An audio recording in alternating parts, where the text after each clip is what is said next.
Okay, welcome everybody. Hello, this is our glaucoma digital support group, and the focus of today's talk is glaucoma and eye drops. Thank you so much for joining us today. My name is Philippa Mason, and I'm the Scottish Development Manager for Glaucoma UK. I'm delighted to welcome our speaker today, Angela James. Angela is an ophthalmic pharmacist, and they are actually quite a rare breed. So we're very grateful Angela's said that she'll join us today to deliver her talk on glaucoma eye drops.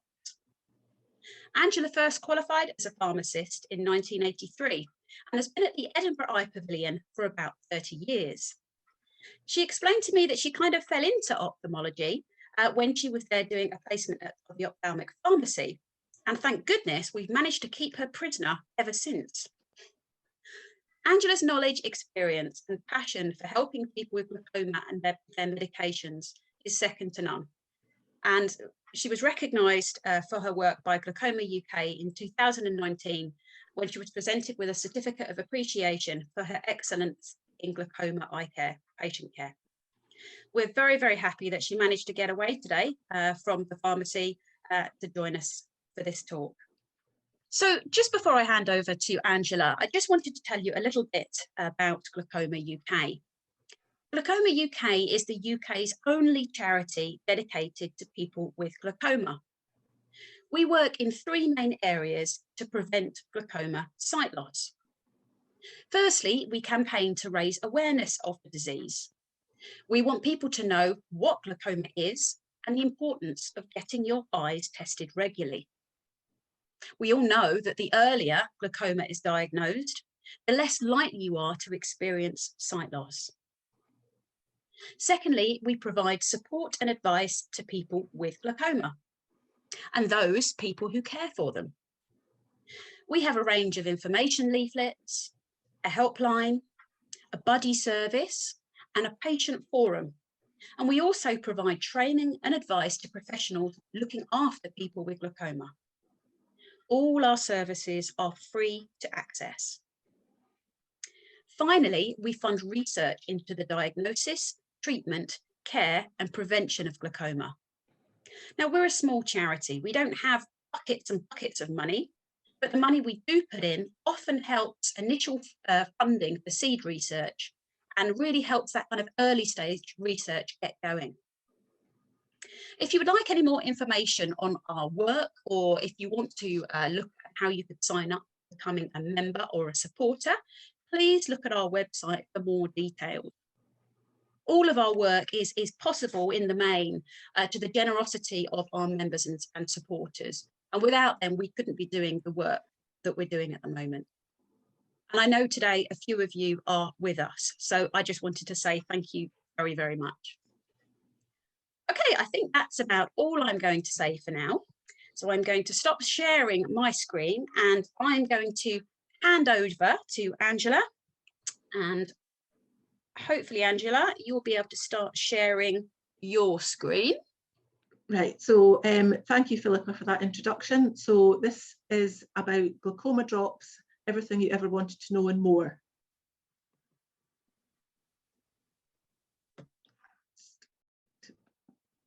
Just trying to get it to move.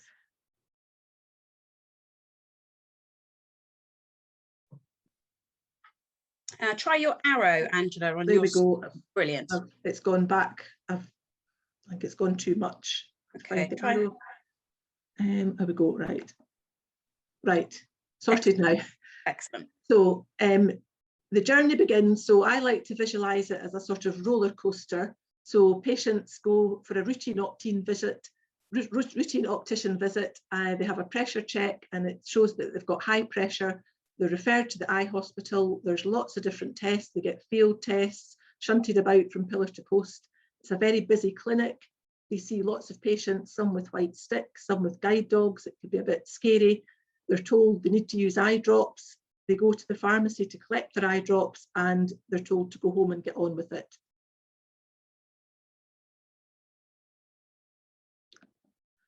So when they get home, you think, well, why did the doctor choose these drops? So this depends, just give me a second, I think I might have missed one. Yeah, so when they get home, they say, well, why me? I didn't have a problem with my vision before, so why do I have to use drops? The drops sting, or they blur, or they make my vision worse. They give me a nasty taste. If I use the drops for a month, will I be cured? Will I go blind? I can't squeeze the bottle or put the drops in. So there's lots of different questions. Why did the doctor choose these drops? Well, this depends on how bad the condition was in the first place, how the condition is progressing, any other medical conditions you might have, which might make you not suitable for particular drops, any other medicines you might be on that might interact, or any side effects that you've previously experienced with eye drops. It's important to use the drops, even though you might not feel any benefit, and the drops might be inconvenient because you've got to put them in several times, or they could be uncomfortable. Some drops might be uncomfortable to start off with, but this should wear off as you get used to them. If the discomfort persists or interferes with your daily life, it's important to tell somebody about it. Don't just stop taking the drops because it's important you have the drops, or don't just carry on with the drops and suffer in silence. There's often solutions to side effects, such as lubricants for dry eyes. Remember, not all eye drops suit everyone. We have a set of drops that we normally start off with, but everybody's different. And sometimes we have to try several drops before we find the one that works best for you. So out of 10 people, if 9 people get an eye drop and are fine with it, and you have a side effect, it doesn't mean that you're awkward or there's anything wrong with you. It just means that you might need to try something else for you. Every drug, including eye drops, has side effects.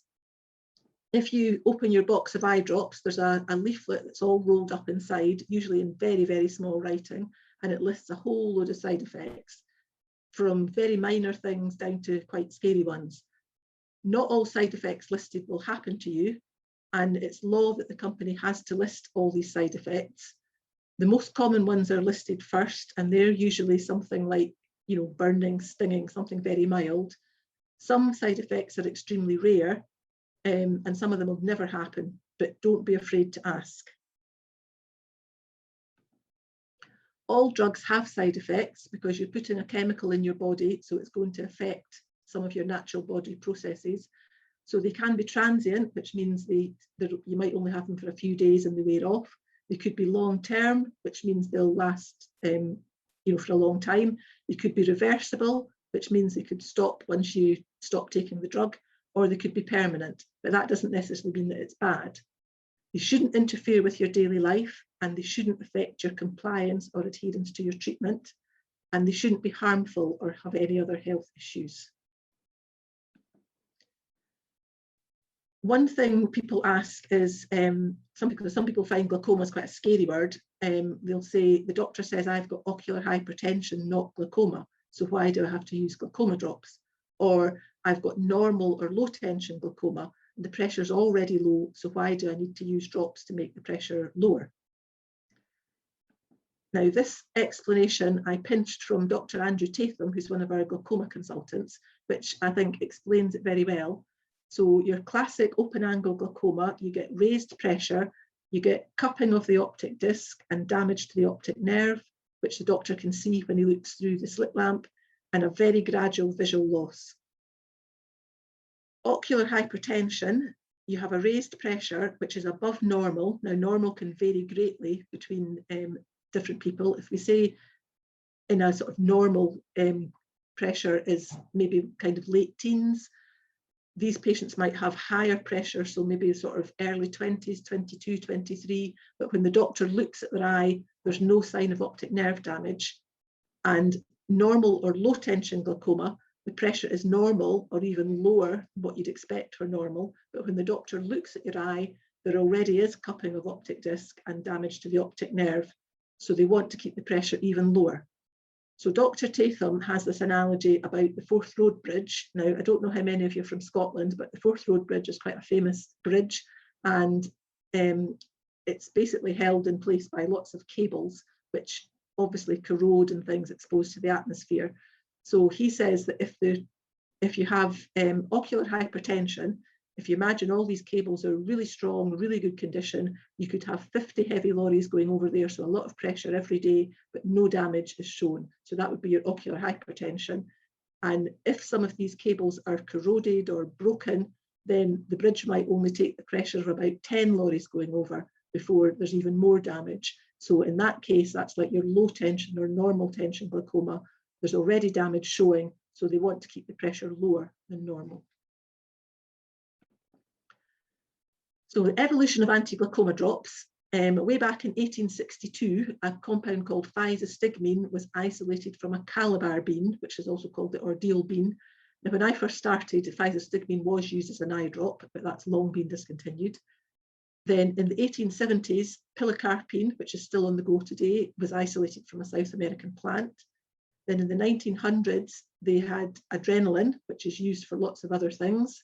Again, that used to be an eye drop when I started, but that's long since been discontinued due to lots of side effects. In the 1980s, it was a bit of a breakthrough because beta blockers, namely timolol, came on the market, and that's still widely used today. And then the 1999, there was another breakthrough with prostaglandins, so that's like your latanoprost, travoprost and things. And that was a complete breakthrough because it was a completely different kind of drug. Nothing so far. There's a couple of things in the pipeline, but nothing has actually come here. I think in America, they're sort of getting somewhere and undergoing trials, but there's nothing being launched here yet. So just when I was looking at this, I looked up to see about the Calabar bean to see what it was, and it's an ordeal poison. And the growth of Calabar beans used to be controlled by royalty in Africa, and people that were suspected of crimes were forced to eat these Calabar beans.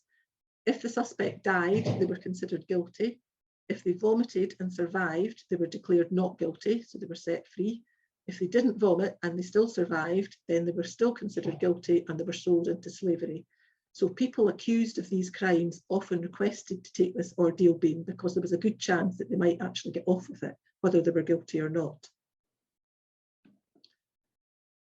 So glaucoma drops, you probably think they've all got long and confusing names, but they're classified either by how they work or their active chemical ingredient. So the oldest ones are your miotics or cholinergics. So pilocarp, which is pilocarpine. Now they're called cholinergics because they mimic a neurotransmitter in your body called acetylcholine and fool the body into thinking that that's this transmitter. You also get beta blockers, which is all your olols, so timolol, betaxolol. Used to also have cartiolol, but it's been discontinued, and levobunolol. I'm not actually sure if that's still about yet. Alpha agonists, so brimonidine is the classic one, but you also get apraclonidine. Carbonic anhydrase inhibitors, so that's all your ones that end in zolamide, so acetazolamide, dorzolamide, and brinzolamide. And then prostaglandin analogues, so they're all the prosts, so latanoprost, bimatoprost, and travoprost. So they all reduce pressure by either reducing the aqueous production, so turning off the tap a wee bit, or increasing the aqueous outflow, which is like making the drain a wee bit bigger, or a combination of both. So the miotics or cholinergics, which are the oldest ones we've got at the moment. So advantages, they increase the aqueous outflow, which is what you want. The disadvantages, you have to really give them 4 times a day to get a sustained effect, which is a bit of a hassle for people to do that. You also get a headache with them just across your brow because they constrict the muscles across your brow and that gives you a headache. They also constrict your pupils, so you get very small pupils, so your pupils don't react to light. So your night vision is very poor, and this fluctuates back and forward as the drops wear off. If I have anybody starting on pilocarpine for the first time, I usually warn them that they might get a bit of a headache to start off with and just say, take a couple of paracetamol or whatever. And if they are carrying on using it, their body does get used to them. The beta blockers, so timolol is the most common one. Advantages, reduce the aqueous production, which is what we want, and they're only given twice a day, which is much better than 4 times a day. The disadvantages are you get shortness of breath and reduced exercise tolerance, So anyone starting on beta blockers, I always ask them if they get wheezy or short of breath. If it's somebody that already has asthma or is on inhalers, then I will go to the doctor and say that this is not necessarily a suitable drop for this patient. If, as quite a lot of people say, oh, I just get a wee bit out of breath nowadays climbing the stairs, as most people do, I tell them to do punctal occlusion, which is press with your finger at the inside corner of your eye as soon as you put the drop in for about half a minute, and that stops the drops going down the back of your throat, and that should reduce the chance of any side effects. I think people think it also makes the drop a wee bit more effective as well, because it stays in your eye rather than draining out. The other disadvantage of the beta blockers is they can constrict the blood vessels, the small blood vessels in the like tips of your fingers and toes, so it can cut off the circulation a bit. So anybody that has like Raynaud's disease, which is if your fingers go pure white in the cold, then that might not be the best drug for you either. Alpha agonists, so brimonidine is the most common one. Apraclonidine is also in this group, but it's not often used long term because the effects wear off after a few weeks. So the advantages of alpha agonist brimonidine, they reduce aqueous production, which is good. They're only twice a day, which is good. But the disadvantages, not well tolerated. Brimonidine must be about the most allergenic drop there is. It's got very high allergy rate, lots of topical side effects.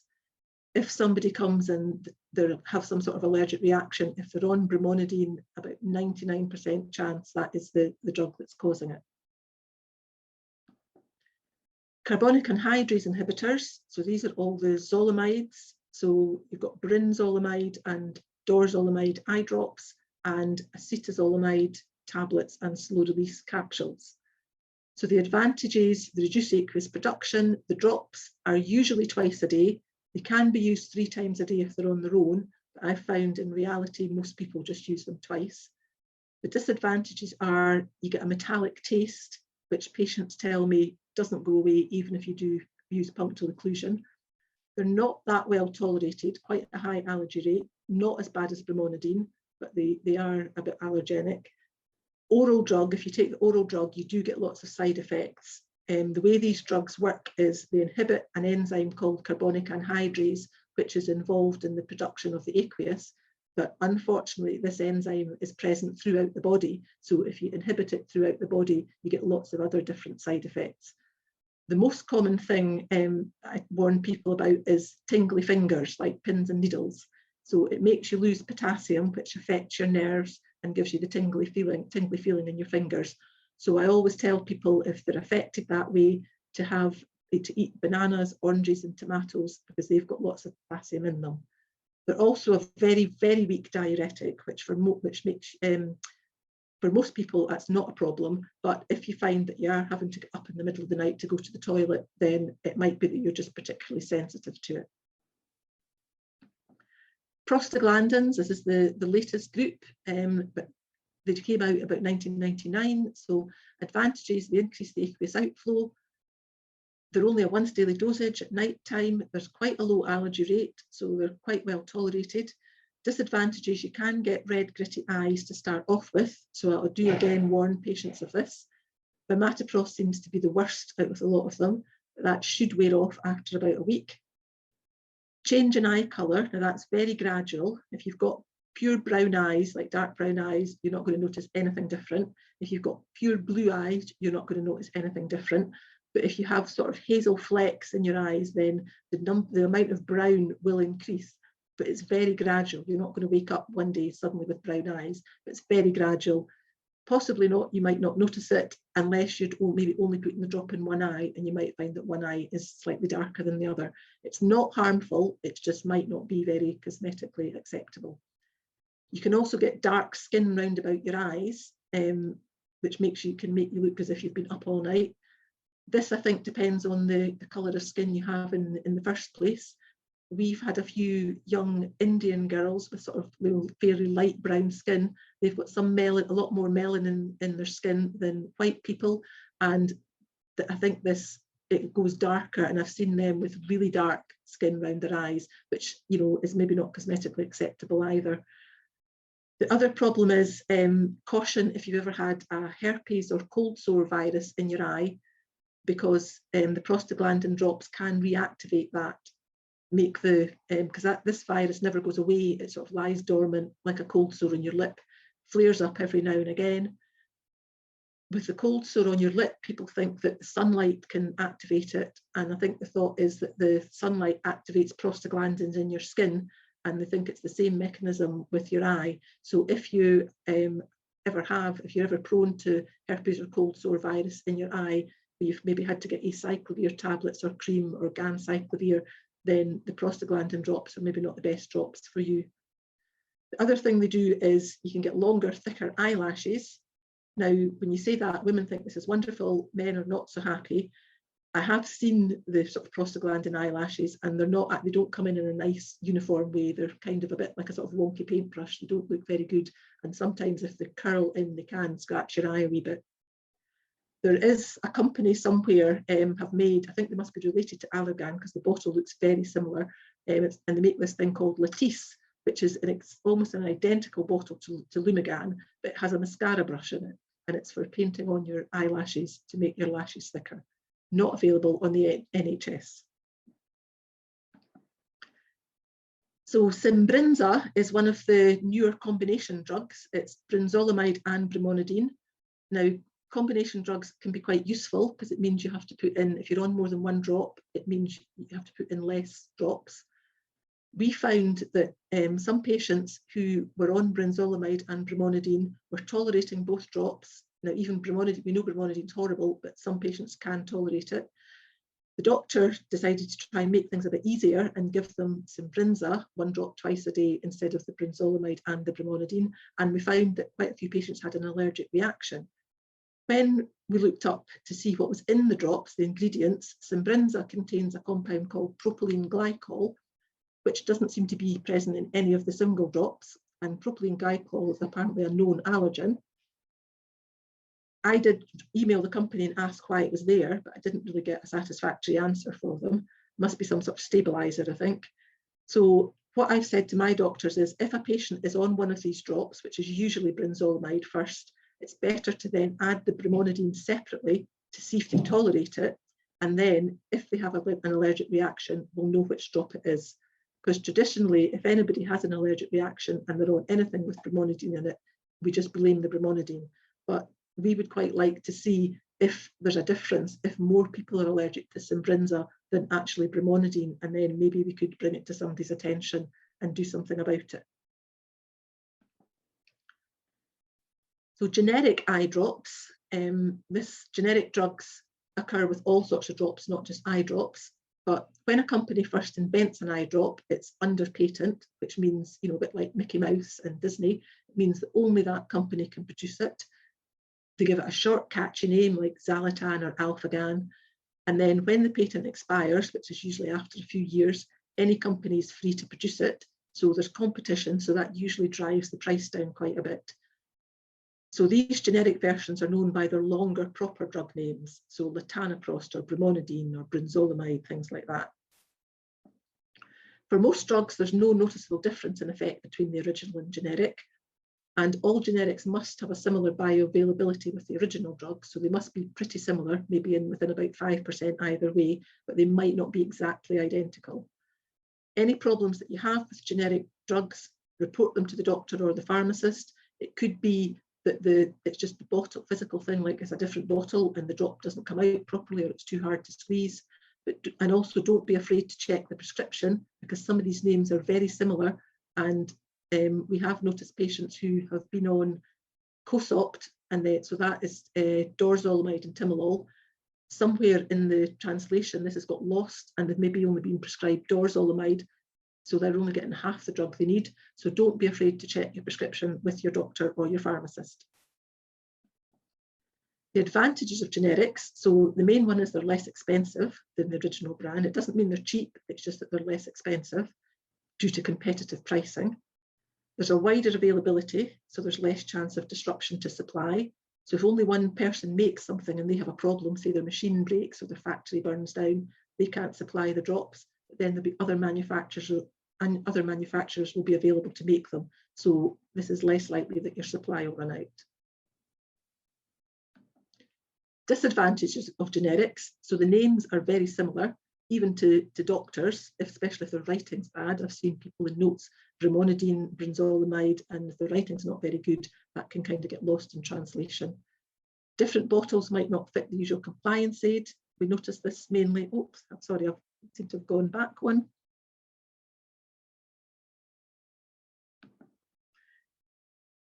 Different bottles might not fit the usual compliance aid. So we noticed this with Xalatan, had its own special little compliance aid. And then when generic latanoprost came out, the bottles were different and they didn't fit. The drops might look different from usual, so you'll get different bottles each time. And the other problem is, as illustrated by this picture, different drops look too similar. So this is latanoprost and dorzolamide timolol, aka Cosopt, made by a company called Martindale. Now they're both a very nice sort of turquoisey teal colour, but especially if the chemist puts the label over the top of that, it might be very difficult to distinguish them. And we have actually had the case of a patient who got both of these drops from their chemist, and they were supposed to have their latanoprost at night and their dorzolamide timolol twice a day. And they ended up using what they thought was a latanoprost at night and a dorzolamide timolol twice a day. And it turned out they were using latanoprost at night and another latanoprost twice a day. And unfortunately, with the prostaglandins, they have a sort of negative feedback effect. So because they were using it actually in effect 3 times a day, his pressure wasn't controlled properly.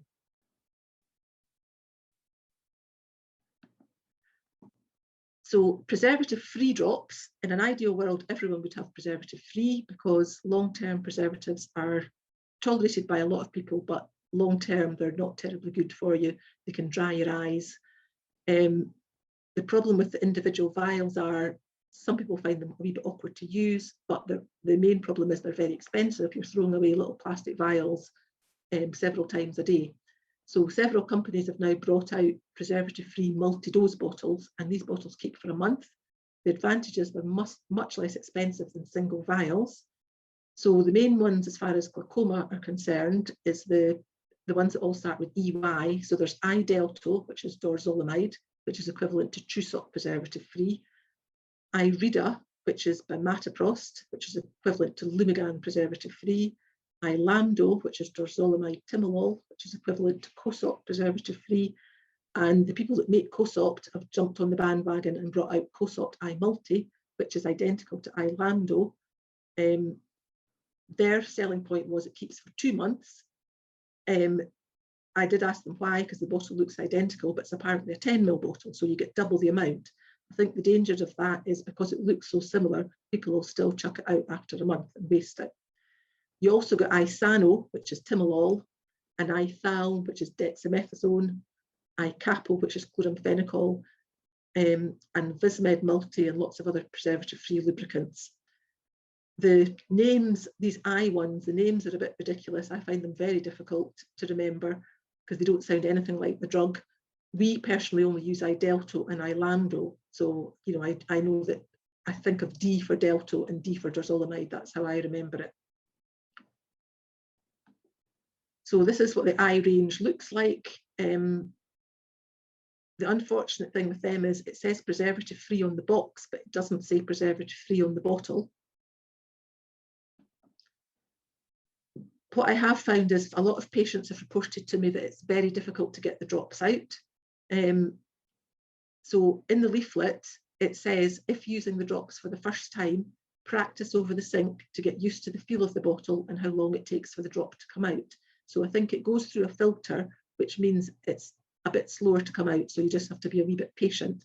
Some patients do find that that's quite difficult, especially if they don't have much of a grip or much strength in their arms. It also says after each use and prior to recapping, the bottle should be shaken once in a downward direction without touching the dropper tip in order to remove any residual liquid on the tip. This is necessary in order to ensure delivery of subsequent drops.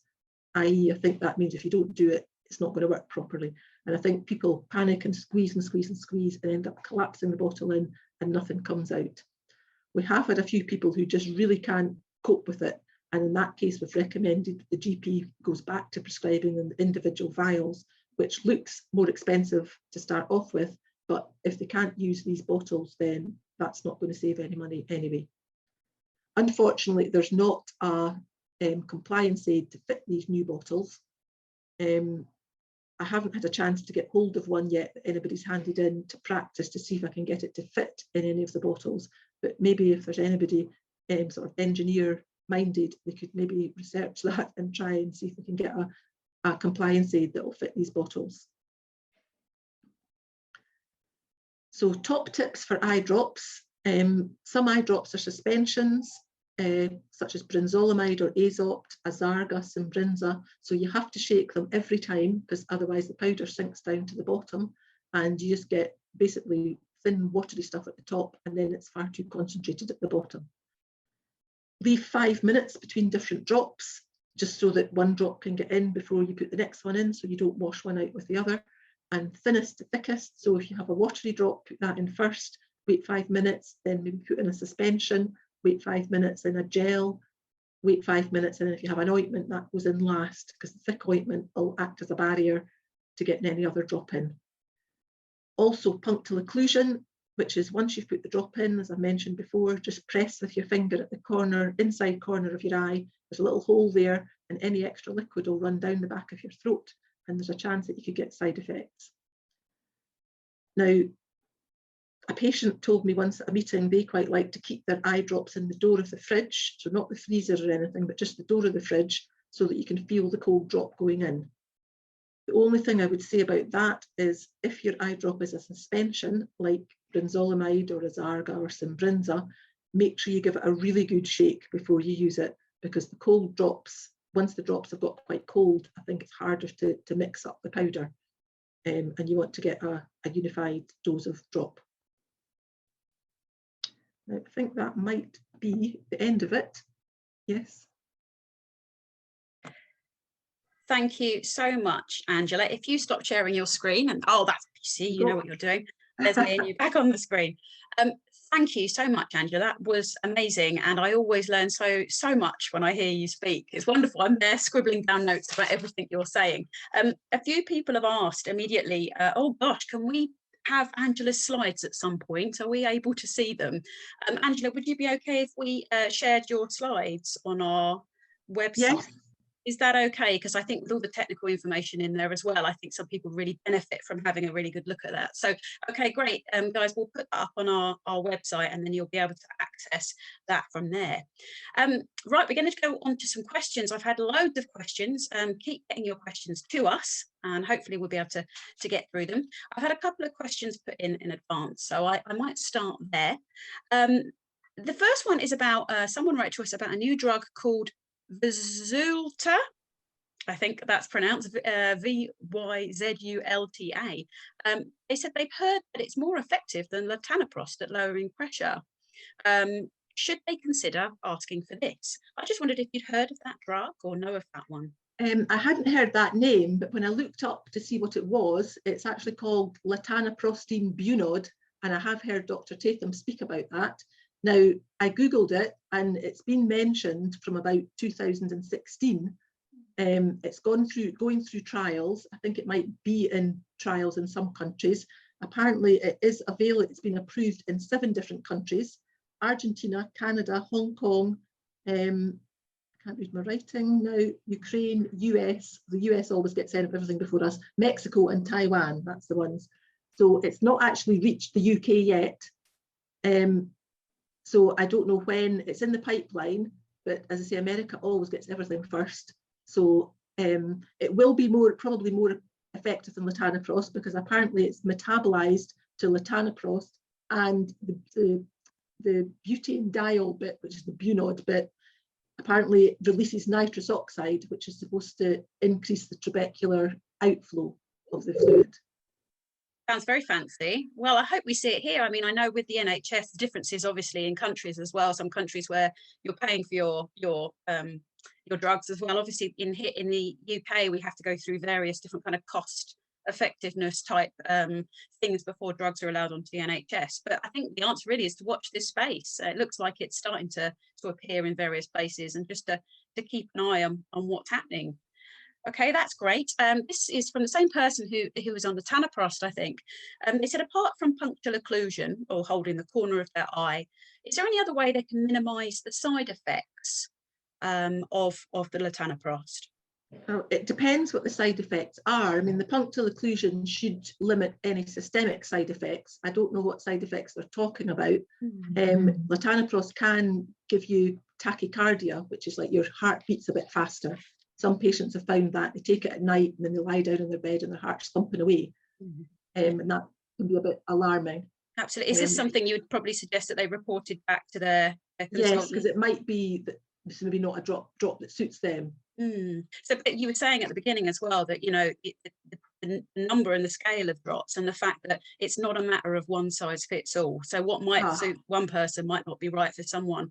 The last bit of the question this person had was, are there any alternative meds with lower risk of systemic side effects than latanoprost? Again, it depends what the side effects are. Yeah. Latanoprost is probably about the best for systemic side effects. Beta blockers, you know, have quite a lot. With the other ones, the brimonidine, it's more topical side effects that you get. But definitely to report it back to the consultant. If it's something that they're really suffering and it's, you know, interfering with their life, then, you know, they need to speak to the doctor about it. Absolutely, absolutely. Someone's got here, one of the side effects of latanoprost, and I think you mentioned this earlier, was the encouraged kind of eyelash growth. And this person has said, oh, it's very nice. They're enjoying that side effect very much. Well, that's good. But it does, but they're interested to know, does it encourage hair growth anywhere else on the hair, on the face or the body? Not unless you rub it on that part of your body. Yeah, so it's topical, isn't it? It's topical because I think, as I mentioned in the talk, there is, I think it must be a company related to Allergan because the bottle looks identical. It's called Latisse, and it's almost identical to a Lumigan bottle, but it has a mascara brush with it. And they're marketing it to, you know, to make your eyelashes bigger and thicker. Well, so there you go. Brush it on your lashes. There has to be some good side effects somewhere, you know. To balance it out. Unfortunately, the big lashes don't grow in. I've seen them in people, and they don't grow in a nice uniform way. Okay, so they tend to be a bit kind of clumpy. I see. So it's not quite as, you know, lovely flattery eyelashes that maybe we're thinking about. Okay, I've got a few people here who are writing about kind of soothing eye drops or lubricant drops, as we might call them. And really, if you had any recommendations for kind of lubricant drops that might help between glaucoma drops with dry eye. I mean, is there a particular type that you think are well, you have to really try with the lubricant drops. Again, one size doesn't fit all. There's quite a range of them. If you're going to be using them all the time, probably a preservative-free one would be better. But there's lots of lubricant preservative-free drops in multi-dose bottles, so you're not having to use the individual vials.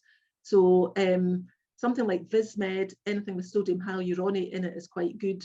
Right. It's not too thick. Carmelos, there's lots of them out there. It depends what your health authority has on their formulary. Most of them you can buy over the counter. They're not all going to be on everybody's formulary, but there's a good range of them. There should be enough on the formulary to have a range. And again, it's one of those things that what suits one person might not suit another person. So it's not just a matter of there are lubricant drops, are there? It could be that there's something that is better for you. No, that's absolutely wonderful. Okay, I've got someone here who said they've had SLT and they had lots of allergies to their eye drops previously, and then they had laser treatment. And they're a bit concerned if their laser treatment doesn't work and they have to go back to eye drops. And they said they're allergic to Trusop now, you know, and they said that they're kind of worried about. Well, it's quite common to be allergic to Trusop.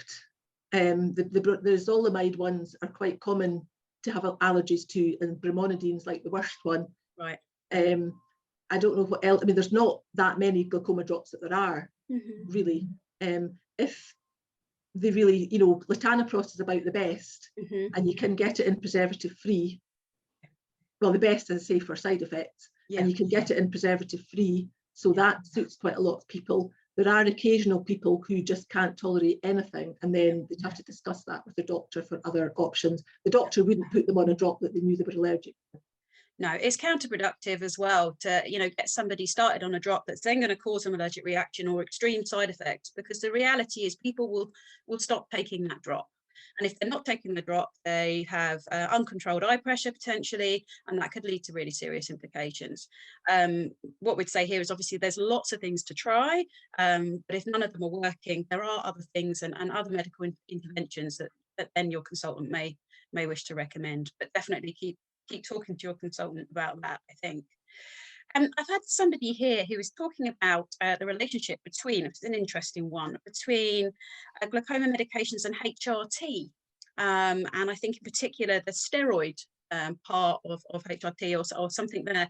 Do you know much about kind of contraindications with No, I don't think meds? so. I think they're maybe thinking that steroid eye drops, like, you know, Maxidex and things, and steroid tablets, you know, prednisolone and things, can put pressure up. Yeah. But not in everybody.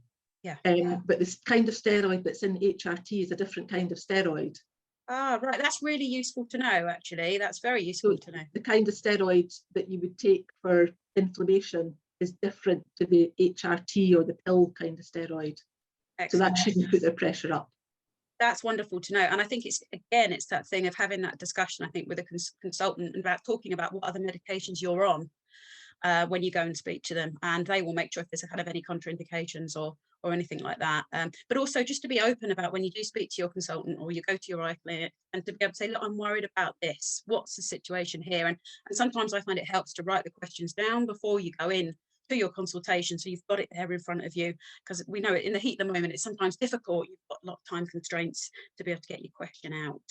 There's a question here, which is more of a general, I think, glaucoma question that's come on Facebook, which is about it, and is it rare to go blind with glaucoma? It's more general, and I just want to kind of pick that one up.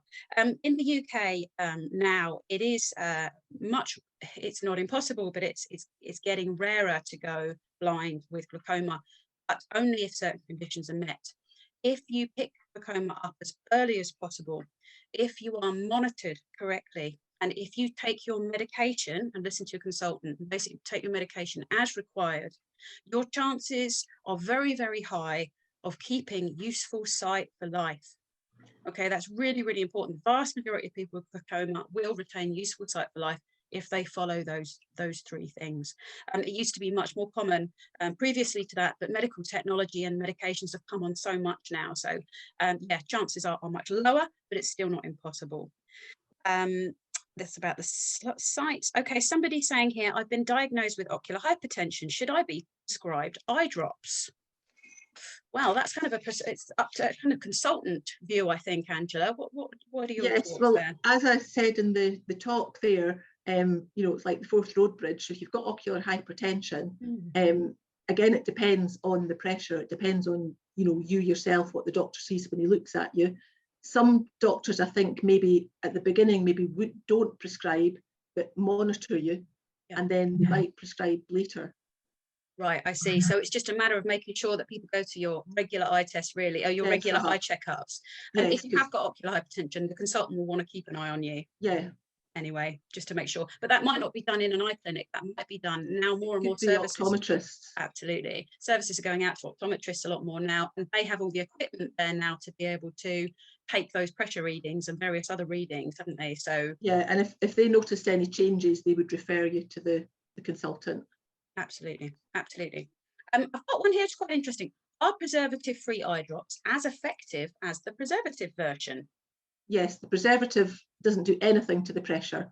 All it does is keep the bottle, because you're opening the bottle once a day, twice a day. There's a preservative in there just to keep it clean, because not everybody, you know, you might get the odd person that leaves it with the top off or drops it on the floor. So there's a preservative in there which should kill any germs that get into the bottle, but they can only guarantee 28 days is the standard that they say for preserved drops. Some of the newer bottles are coming out with longer expiries on them once they're opened. But preservative-free ones, the drug is exactly the same. It's just that traditionally they're the single-use ones, or nowadays we're getting the more modern ones that keep for a month or 2 months even, depending on the bottle. So the actual drug itself is the same. It just it's exactly the same. It's just a different type of way of preserving the drug. Excellent. Okay. Someone's got a question here. I'm not sure about some of these are kind of pharmaceutical names, so I'm not sure. I've got someone the long-term use of lorazepam. That's a sort of anxiety kind of tablet. They're saying, could it cause glaucoma? Now, I don't think so. No. Okay. No. As I said, any of these issues, it's definitely worth, raising them with your GP when you speak to them if you've got any concerns. But you can't see anything initially, Angela. No, most drugs, there's not really any for your standard open angle glaucoma. No drugs will cause that. Okay. Really. Right. But there is a type of glaucoma called narrow angle or closed angle glaucoma. Now that is a physical thing. Some people have, when the fluid drains out your eye, it goes through a wee hole, basically, called the canal of Schlemm, and then drains into the trabecular meshwork. Now, some people who have, it's usually people who are long-sighted, have got smaller eyes, slightly smaller eyes. So this angle is narrow, so we say it's a narrow angle. So the wee hole's smaller. So any blockage, like if your pupil dilates, then that can block that off. Right, I see. So the fluid doesn't go out, so your pressure shoots up. That's completely different to open angle glaucoma.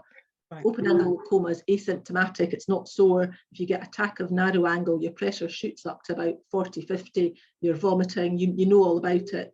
That can be brought on by some drugs which they call anticholinergics. So some of the antidepressant drugs like amitriptyline, even the more modern ones like fluoxetine and things, they can bring that on. Or the one that at the moment is solifenacin, which is a bladder tablet. If you've already got narrow angles, that can have enough of an effect to precipitate it. But quite often you don't know it until it actually happens. No, of course. You take your treatment and you're fine. And again, it's that thing of maybe saying at your appointments as well, making sure that we say, will this affect, I'm on this medication, how will this affect? Reading your instructions, I take it, also very important that you get with your drops. Make sure people feel confident and look at the kind of contraindicated drugs as well. Yeah, sometimes the GPs will start people on, because things like amitriptyline traditionally is an antidepressant, but people use it quite a lot for pain control now, nerve pain. So we've had a few patients who get started on that, and then they have an attack of acute glaucoma. Right, okay. It's a shame we don't know these things in advance, isn't it? No, you don't. Once you've had your laser treatment, then theoretically you're fine. You can have as much as you want, but unfortunately you don't usually know about it until it happens. Okay, it's one thing. It's got nothing to do with closed angle. You can have normal open angle glaucoma. These sort of drugs don't affect your glaucoma at all. Okay. I've got someone here who's talking about how to put eye drops in. It says, is it best if you can place the drop directly in the lower lid or onto the eye with the lower lid held down slightly to collect it as you tilt your head back and close your eye? So I think this is just about kind of ways that we can recommend to people to put your eye drop in. Is there a better way? I mean, what would you say to patients who are coming to you? Well, I normally, pull the lower lid down till it makes a little pocket and drop it into that little pocket, which means there's somewhere for it to go. And I think it's a little bit less uncomfortable than dropping it directly on your eyeball. Yeah. Absolutely. And people can do it in lots of different ways. So some people like to put their eye drop in front of the mirror. Some people like to lay down on the bed or lean back. What we always say is try to put your head backwards, obviously for gravity. It makes it a lot easier if your head's leaning back. And some people also find that putting the bottle on the bridge of the nose helps, especially if you're suffering with coordination issues or being able to get the drop close to your eye. And there's also a technique we use called the wrist on knuckle technique. And I'm going to, if everyone can see me, I'll just demonstrate this for you.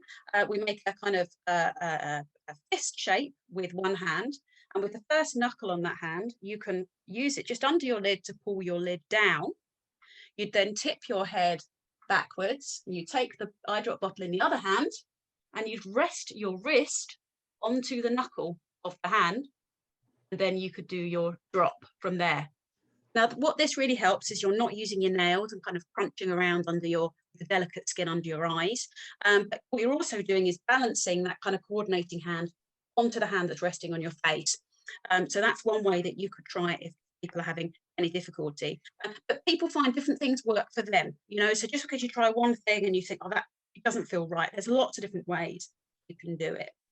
I've got one here that says, if too many drops are accidentally instilled in the eye, can this cause inadequate IOP control? So it's about too many really. Is there any I don't think it'll have any bad effect on your IOP control, but some of it, any extra, will either run down your face or down the back of your throat, which means you could get systemic side effects. Right, so we don't want too much in, really, do we? We just want to try to keep it in the eye. So I think sometimes developing a good technique. Sometimes people have said that they used to have an eye drop and they'd have to squeeze the bottle quite hard. And now the eye drop bottle they have is different. Maybe it's a generic rather than the original brand they use. And the plastic's thinner. So they find they put the same amount of pressure onto the bottle, but perhaps more than 1 or 2 drops run out. So it can be difficult sometimes, I think, for people to kind of get used to it and then do that. But obviously, we'd say to people as well, if you find that you have a particular eye drop that works really, really well for you, and then you go back next time and they give you the same medication, but it's a generic rather than the one that you're used to.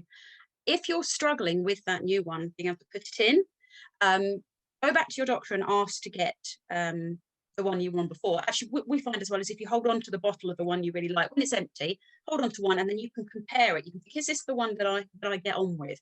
It doesn't mean you're not going to get on with other ones, but it just helps you a bit. Andrew, I can't tell you how many questions we're having coming in. There's your very popular lady today. Somebody here, I have Raynaud's syndrome and have been told melanoprost is okay. Is it? Yes. I would avoid beta blockers if you've got Raynaud's, but latanoprost should be okay. That's absolutely wonderful. I'm just going to have a wee looky. Many thanks for the information about the allergy. Can the drops you mentioned, can I have the name, please? Go on, sorry, Angela. Yeah. Was it the Simbrinza? That was the worst one. The Simbrinza was the bad one. I can try. Can I have the names, please? I have taken. Right, so this person's saying they've actually taken pictures of their eyes so they can show the consultant how bad the allergy is.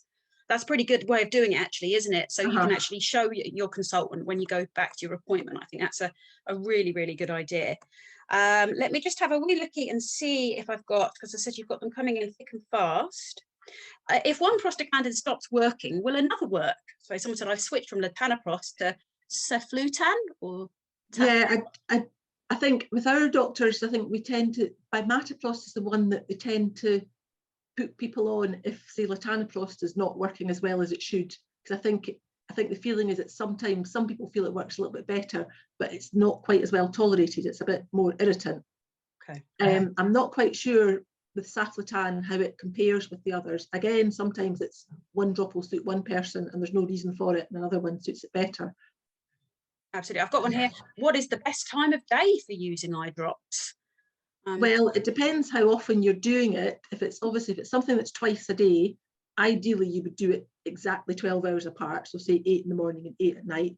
Most people don't have time to be looking exactly at their watch. So we would normally say first, in the morning and at night, or morning and evening. If you do it morning and night, then you tend to remember you're in there cleaning your teeth or whatever, and the same at night time, and you remember. If it's the prostaglandins on their own would work better at night or evening. Yeah. There's a bit of debate about if it's a prostaglandin with timolol, like Ganfort or Duotrav or Zalacom. We have usually do it at night because prostaglandins work better at night. I think there has been a few papers and a bit of a school of thought, and some of the younger doctors are saying they like to use the combination one in the morning. I think the main thing is if you do it at the same time every day. So prostaglandin on its own, definitely do it at night. If it's the combination-y one, if your doctor tells you to do it in the morning, do it in the morning, but don't do it in the morning one day and night next day. Keep to the same time every day. Getting into a routine is so important with eye drops, isn't it? I mean, getting into a routine that suits you, because obviously as well, they're topical and they last a certain amount of time. So you want to make sure it's well spaced. If you have to take them 3 times a day or twice a day, make sure you're leaving a kind of the same time period between the spacing. That's very important. I have had patients once who were on, like, say, latanoprost at night, and then they were also on something like, say, brinzolamide twice a day, and you discovered they were taking their brinzolamide morning and lunchtime and their latanoprost at night. Yes. Whereas they should be taking their brinzolamide morning and night and their latanoprost at night, but leave 5 minutes in between, because morning and lunch is too close. Absolutely. This is it. You've got to make sure your spacing's right, don't you? Absolutely. Somebody saying they have a ectopic heartbeat. They were put on Fictoprost, taken off it when told about the heart condition. Is the risk very great? I'm assuming if you've been taken off, obviously the calculated risks that consultants have to take, but I think that, you know, if they take you off of something, they may feel that the risk is enough to. Yeah, it's got a beta blocker in it, so yeah, that's probably why. that's what causes the effect, isn't it? Right, now, seriously, the questions will keep coming in, but we're actually at 4:02, so I'm going to have to stop that session, the question and answers there, guys. I'm so sorry, because there are a few other questions. What I do want to say is, if we haven't got around to answering your questions today, and of course, actually watching the presentation brings more questions. Please get in contact with our helpline. What I'm going to do now is I'm just going to share my screen again, and that will bring up the details of our helpline. Where are we? Let me just from current slide. Okay, you should be able to see that now. Okay, it has our helpline telephone number, which is 01233 648170. The helpline's open until 5 o'clock tonight. So if you have a pressing question that's not been answered, do give our helpline crew a call, and they should be able to help you there. If you have a question and you think, oh, this has brought up another question, you think, I really want to know more about this, you can email us as well. Obviously, we're coming to the weekend. The helpline's not open at the weekend. helpline@glaucoma.uk. Email us, and then the team will be able to see it early next week.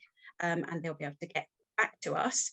Now, I'm just going to put my second poll up while you're all still here, and that will tell me if you feel that you have benefited from today's session. So I'm just going to launch that now. That should be coming up on your screen. The same question we asked originally, and just to let us know now whether you feel that has been useful to you. I'm going to tell you while you're doing that about the next 2 talks that will be running through Glaucoma UK. I've just covered them up with my poll, so just a second. The first one is on the 7th of April. We've timed that around Ramadan. There's often issues people have about taking their eye drops around Ramadan, so that is specifically about that. And then we also have one on the 20th of April about glaucoma and driving, where we have representatives from the DVLA who will be joining us, and also from Specsavers, who currently have the contract to do the fitness to drive tests. Thank you for your poll results. That's fantastic. I hope you found today useful. Please don't hesitate to contact us at Glaucoma UK if you have any questions we can help you with. I would like to very much thank you, Angela, for answering our questions and doing your lovely presentation today. It's been really, really wonderful to hear from you. And as I said, you can tell by the amount of people that have come along today, and also by the amount of questions that we have, that this is a really an area that people have lots of kind of queries and questions about. So perhaps in the future, Angela, you might consider coming back and doing another session with us. Yes. Put you on the spot while you're live today. So thank you so much. Finally, what we'll be doing, guys, is we'll be sending you around a SurveyMonkey survey that just tells us a little bit more information about what you liked about the session, what you'd like us to do. And the big one is, what would you like us to do sessions about in the future? You know, that's really useful for us to know. More feedback we receive, the better. So we've got about 5 minutes over, so I want to sign off, but I want to thank everybody today for coming. Have a wonderful weekend. Thank you so much again, Angela. Thank you for coming. Goodbye.